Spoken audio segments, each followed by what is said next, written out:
IDTV మన ఉనికి మన వాణి. ఏపీ ఫైబర్ నెట్ మాజీ ఎండీ మధుసూదన్ రెడ్డిపై సస్పెన్షన్ వేటు పడింది. మధుసూదన్ రెడ్డిని సస్పెండ్ చేస్తూ సోమవారం ప్రభుత్వం ఉత్తర్వులు జారీ చేసింది.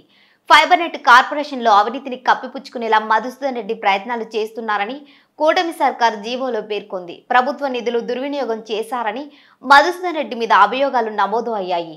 నిబంధనలకు విరుద్ధంగా ప్రైవేటు వ్యక్తులను ఉద్యోగుల నియామకం చేశారని ఆరోపణలు వెల్లువెత్తాయి.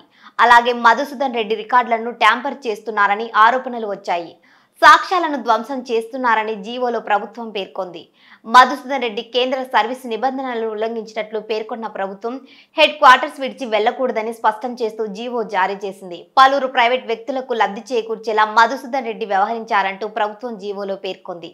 కాగా ఫైబర్ నెట్ కార్పొరేషన్లోనూ 800 కోట్ల రూపాయల మేర అవినీతి జరిగిందని ఏపీ సర్కారుకు ఫిర్యాదులు వెల్లువెత్తాయి. ఈ క్రమంలో ఫైబర్ నెట్లో జరిగిన అక్రమాలపై పూర్తి విచారణను ఆదేశించాలనే యోచనలో ప్రభుత్వం ఉన్నట్లు సమాచారం.